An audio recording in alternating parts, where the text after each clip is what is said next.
Olá, pessoal! Estamos de volta às nossas aulas para começar agora um novo tópico no assunto da fisiologia e desenvolvimento vegetal. Neste novo tópico, a gente vai falar sobre a translocação no floema ou transporte no floema. Se vocês se recordam bem, o floema é um tecido vegetal muito especializado, responsável produtos da fotossíntese, das folhas maduras ou de outras regiões fonte para as áreas de crescimento e armazenamento de reservas nas plantas, certo? Então, se a gente pensar lá no nosso tema sobre fotossíntese, né, que aí todos agora já conhecem muito bem, os produtos da fase bioquímica da fotossíntese e os produtos finais da fotossíntese, né, além do oxigênio, que é formado na fase fotoquímica, são principalmente o amido, o cloroplasto, né? E a sacarose sintetizada no citosol. Bom, então as folhas que têm fotossíntese mais elevada, que produzem fotoassimilados. O que são os fotoassimilados? São os produtos da fotossíntese, né? Em quantidades suficientes e acima das demandas daquela folha, vão normalmente transportar estes fotoassimilados para outros órgãos da planta, sejam estes órgãos de crescimento, regiões apicais, folhas jovens, né? Ápices caulinares, que são, né, ápices radiculares, então frutos, né? Órgãos de reserva, né? Elas vão transportar esses fotoassimilados para estas regiões, certo? Este transporte ocorre via floema, que é esse tecido especializado e muito diferenciado, né? E normalmente, né, não é uma regra geral, mas ela é um fenômeno mais comum, né? Normalmente esse transporte é feito na forma de sacarose, né? Então a gente pensando aqui nos órgãos, são aqueles órgãos responsáveis por transportar ou por enviar, né, os fotoassimilados para os órgãos dreno. Então, a fonte tem os órgãos fonte, né? O que seria a fonte de fotoassimilados nas plantas? São todos aqueles órgãos exportadores de fotoassimilados, né? Obviamente que isso pode variar, né, com a fase fenológica da planta, né? Mas é de onde parte o fotoassimilado, né? E os órgãos dreno, aqui a gente está mostrando, por exemplo, um fruto, né? Ou um ápice caulinar, é onde existe demanda por esse fotoassimilado, ou seja, aquele órgão não tem capacidade de produzir fotoassimilados suficientes para o crescimento dele e para o desenvolvimento. E esse transporte ocorre via floema, né? E a gente vai entender melhor como se dá esse transporte. Se a gente observar essa figura aqui, ó, a gente percebe, né, que em vermelho está aí representado o xilema, né, as setas em vermelho nessa folha, que é o movimento que segue, o movimento no xilema, né, o movimento segue o fluxo transpiratório, né? Lembrando lá da nossa parte de relações hídricas, não é mesmo? E ele tem um sentido único, né? Ele é unidirecional. Já o floema, que está representado aí nessa planta em azul, ele indica, né? Essas setas em azul e essas linhas em azul indicam o floema. É o transporte de fotoassimilados, principalmente sacarose, embora hajam outras substâncias, minerais móveis, né? Lembra lá da parte de nutrição mineral, aqueles minerais móveis são transportados no floema, hormônios vegetais, né? Ou fito-hormônios, né? Entre outras substâncias. E este movimento do floema, dá para a gente ver pela figura, ele não é unidirecional, ele é bidirecional, ele vai em todos os sentidos, né? Ele pode ir em direção aos órgãos dreno, né? saindo da fonte para o dreno. E aquele órgão dreno pode, numa fase da vida, virar um órgão fonte. Por exemplo, a cana-de-açúcar, que é conhecido, muito bem conhecida, né? Ela tem como dreno colmo e sacarose, né, acumulada naquele colmo da cana-de-açúcar. Entretanto, caso ela não seja colhida e um novo crescimento se inicie, aquela sacarose acumulada ali será translocada para outras partes da. Então, essa posição de fonte ou dreno depende da fase. Então, vamos pensar sempre que o transporte se dá pelo floema e que a fonte seria todo órgão exportador de fotoassimilado e o dreno seria todo órgão vegetal importador de fotoassimilados. Fotoassimilados são os produtos da fotossíntese. Sendo que o principal produto da fotossíntese translocado é a sacarose. Se tratar, a sacarose no caso, de um açúcar não redutor. Não é? De um açúcar não redutor. Bom, o floema, ele é encontrado na face externa dos tecidos vasculares. A gente pode ver essa figura aqui ao lado, né? Ele tem origem, né, do câmbio, geralmente do câmbio vascular, né? Ele pode ser um floema primário ou secundário, né? A gente vê aqui nessa figura o floema primário, né, circundado pelo xilema, isso, circundado pelo xilema, né, certo? Que é responsável pelo transporte de água e nutrientes principalmente, o floema de fotoassimilados, água, nutrientes, fito-hormônios, né? E as células do floema, essas células aqui que estão coradas em azul, neste corte anatômico, que é um corte transversal do trevo, né? Essas células em azul do floema são conhecidas como elementos crivados. No caso das angiospermas, são as plantas superiores, das quais a gente vai focar nossas discussões e nossas aulas, os elementos crivados são conhecidos como elemento de tubo crivado e tem é abreviado, né, pela sigla ETC, elementos de tubo crivado. Estes elementos de tubo crivado são compostos pelas células, além dos elementos de tubo, né, os elementos crivados, as células companheiras, células parenquimáticas, em alguns casos esclereídes e fibras, certo? Então, vejam vocês que que o tecido floema, me desculpem, é um tecido muito especializado no transporte. A gente vai ver nas estruturas celulares que é um tecido muito especializado para o transporte, tá?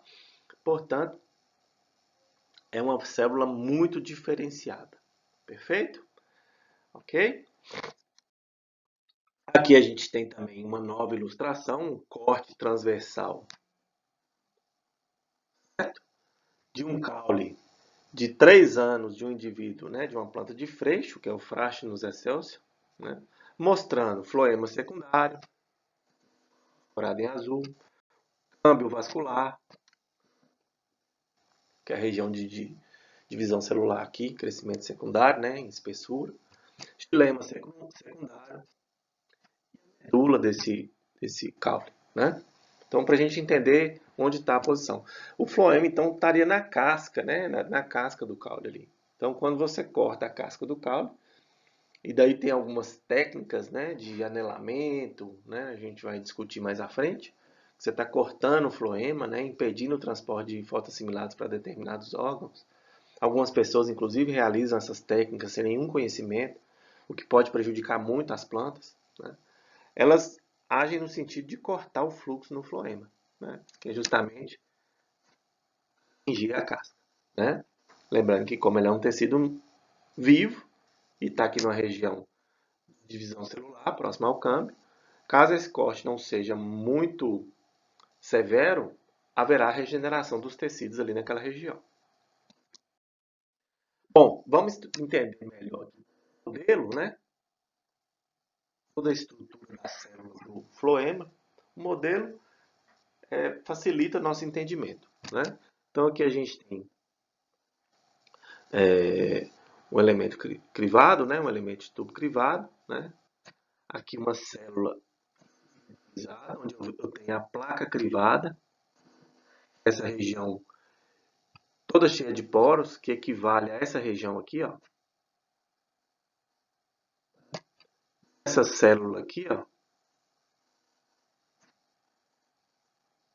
Aqui, ó. Tá? Certo? Esses poros, então, estão em todas as células, né? Então, eu tenho um elemento de tubo crivado aqui, né? Certo? Existem algumas organelas que estão no elemento de tubo crivado, que são alguns plastídeos, né? Retículo endoplasmático, pequeno número de mitocôndrias. Entretanto, né? No elemento de tubo crivado não há núcleo, não há cloroplasto, não há ribossomos. E, como vocês podem ver, próximo a essa célula tem a célula companheira. É uma célula que tem a mesma origem, a mesma célula-mãe do elemento de tubo crivado. Né? Então, o floema é formado por esse grupo de células, né? Certo? E essa célula companheira está desculpa, morfofisiologicamente ligada ao elemento de tubo crivado. Vejam que tem plasmodesmos ramificados entre essas duas células. Essa célula companheira tem vacúolo, cloroplasto, tem núcleo e tem as mitocôndrias. Várias mitocôndrias, inclusive fornece ATP para o elemento de tubo crivado. Né? Então, a estrutura seria essa. Né? Lembrando aqui que a gente tem a placa crivada, que é essa região aqui,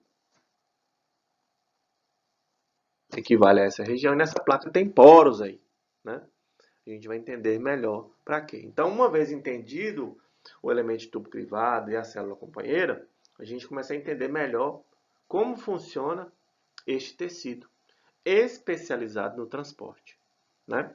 No transporte, principalmente de fotoassimilados. Né? Que se você pegar as concentrações, né, de fotoassimilados, especialmente sacarose, depois da água, que é o veículo que transporta a sacarose, né, é a substância mais abundante no floema. Tá certo? Muito bem. Saindo então do modelo, a gente vai para uma fotografia de microscópio, microscopia eletrônica. Né? A gente foto bem interessante, né? Os elementos de tubo crivado, né? O elemento crivado aqui, essa região. A gente tem uma célula companheira, a região da placa crivada, com os poros. Esse aqui, um corte transversal, não é mesmo? E aqui do lado, gente, um corte longitudinal. E aqui do lado, um corte transversal, uma visão de cima da placa crivada e dos poros.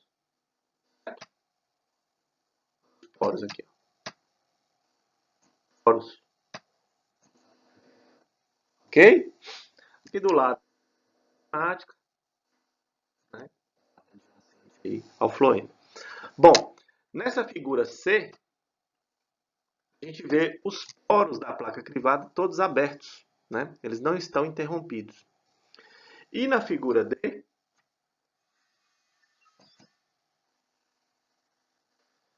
a gente vê o poro da placa crivada com um tampão de calose, que é uma substância sintetizada para vedar esses poros. E essa vedação dos poros, que ocorre ou pela proteína P ou pela calose, nós vamos explicar melhor, ela se dá como resposta a algum estresse abiótico, né? Como resposta a algum estresse abiótico.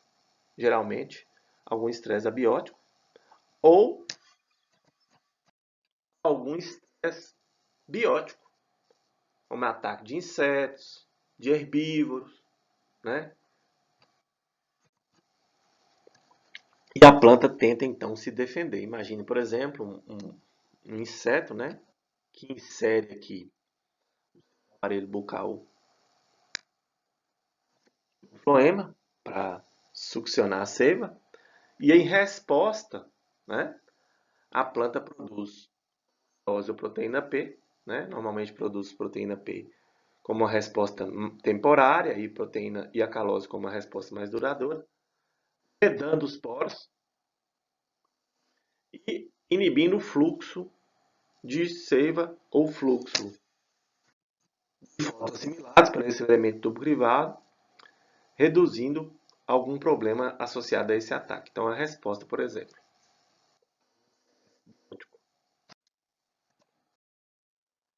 Aqui a gente tem também uma imagem no microscópio eletrônico, né, ilustrando a área crivada, né, que é essa AC aqui, ó,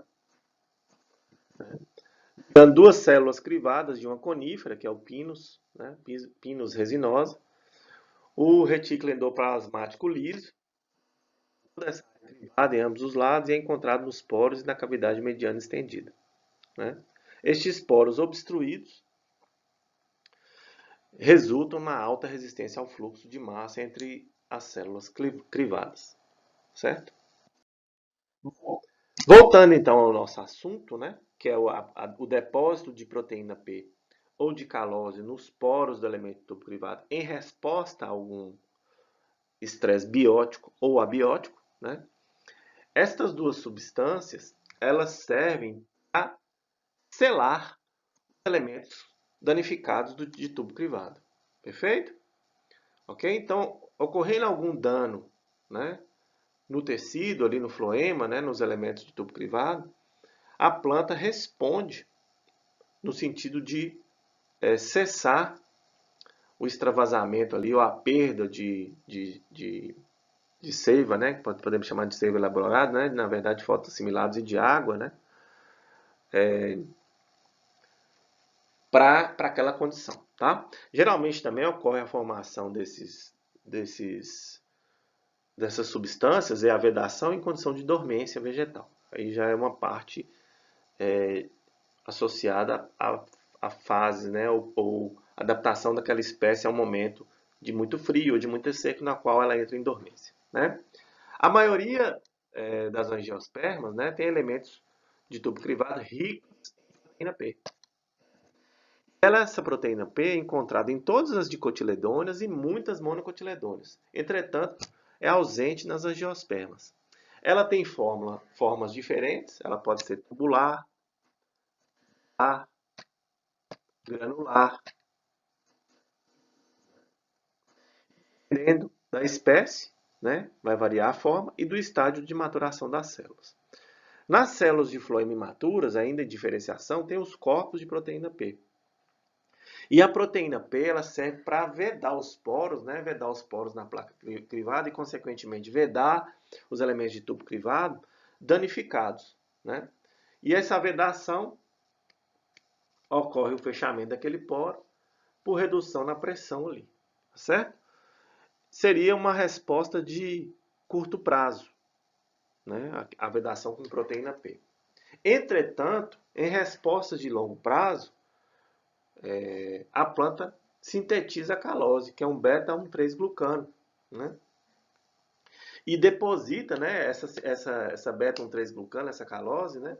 Ela é sintetizada por uma enzima que está na membrana plasmática e depositada entre a membrana e a parede celular, né?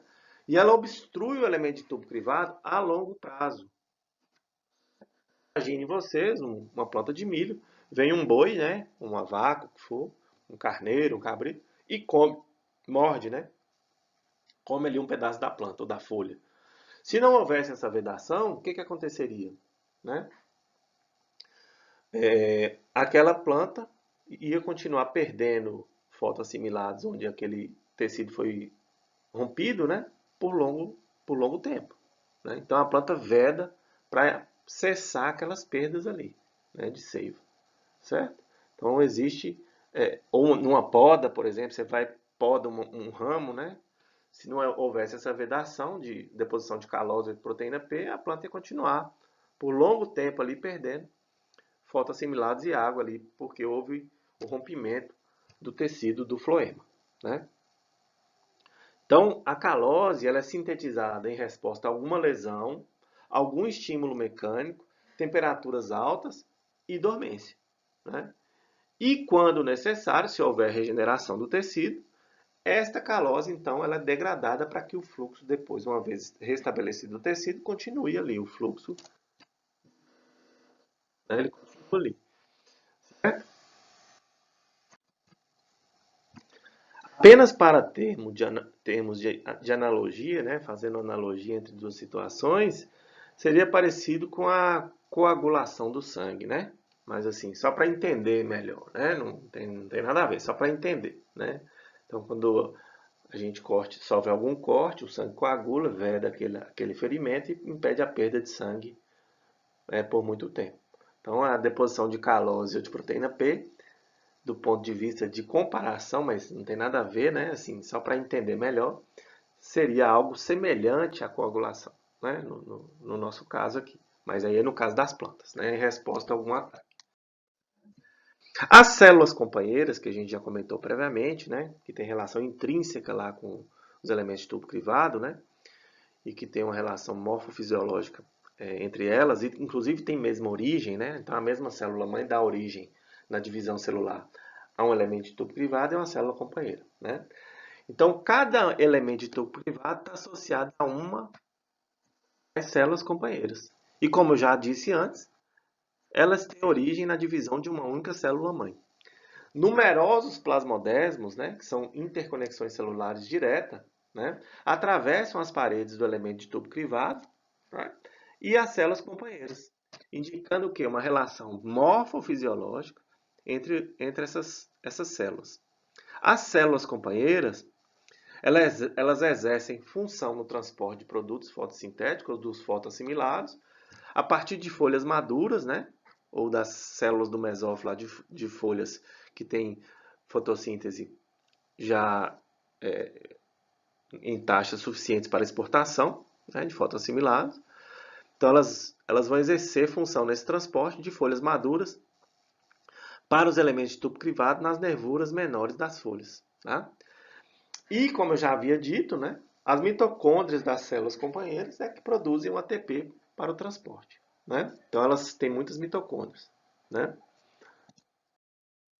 Existem três tipos de células companheiras nas nervuras menores de folhas maduras, que são as regiões exportadoras, né? Essa figura mostra os três tipos, que são a célula companheira ordinária, essa aqui, né? Aqui ao lado a gente vê os elementos, a gente vai explicar melhor cada uma delas, tá? Dá para ver aqui já para ir entendendo que elas têm plasmodesmas e conexões diretas aqui com os elementos de tubo crivado e não ligações com as células adjacentes, né? A gente tem o segundo tipo, que é a célula de transferência. Também tem plasmodesmos com elemento de tubo crivado ou com elemento crivado. Não tem plasmodesmos ou quando tem pequena quantidade com as células adjacentes, mas tem as invaginações aqui, membrana, na face aqui, oposta ao plasmodesmo ou na região de contato com as células intermediárias, as células parenquimáticas. Dá para a gente ver as invaginações aqui, ó.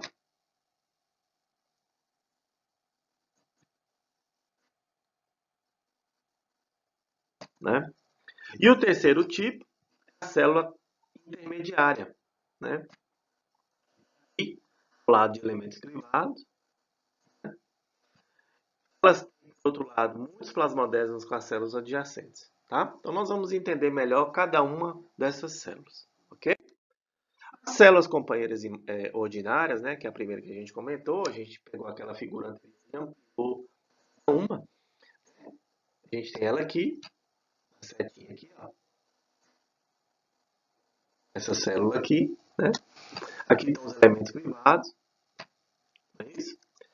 O que elas têm como característica? Elas apresentam cloroplastos com dilacoides bem desenvolvidos, parede celular com superfície interna lisa, conexão por plasmodesmas, preferencialmente com elementos tubo crivados. Os plasmodesmas estão aqui, ó.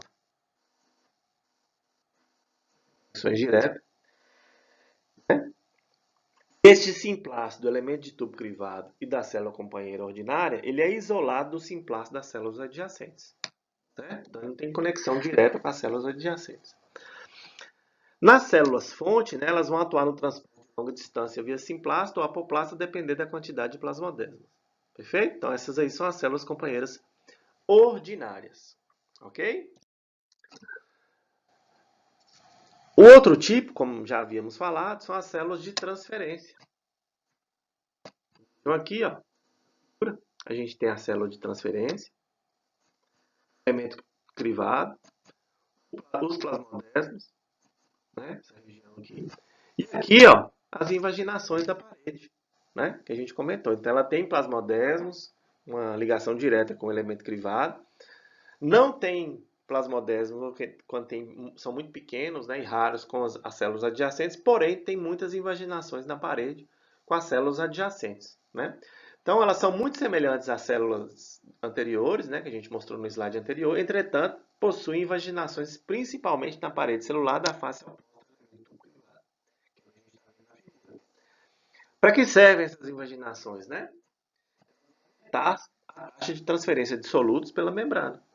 Então, quando vai haver algum carregamento do floema, né, do elemento crivado para transporte, essa invaginação aumenta a superfície de contato e, consequentemente, a transferência de soluto por essa membrana, né? Elas são especializadas na absorção de solutos do apoplasto, né, já que elas não têm plasmodesma, né? Elas estão mais frequentes nas interseções da rota floemática, no floema fonte e nas rotas de descarregamento pós-elemento crivado. São encontradas em vegetais que apresentam uma única etapa apoplástica na transferência de açúcares das células do mesófilo ou mesofilo aos elementos de tubo crivado. Perfeito? Já as células intermediárias, a gente tem aqui os elementos crivados, células intermediárias, as setas aqui pretinhas aqui, ó.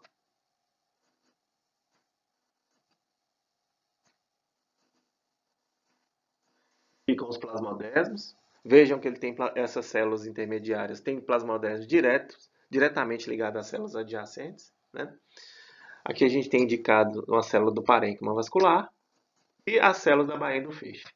Certo? Essas células intermediárias, elas estão apropriadas para a absorção de soluto através de conexões citoplasmáticas. Possuem muitos plasmodesmas entre as células adjacentes, principalmente nas células da bainha do feixe vascular. Olha que interessante. Possuem numerosos vacúolos, tilacoides pouco desenvolvidos e ausência de grãos de amido nos cloroplastos.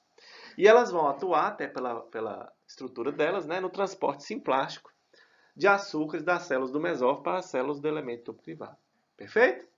Bom, nossa aula de hoje termina aqui e na próxima aula a gente continua com esse assunto. Muito obrigado pela atenção de todos.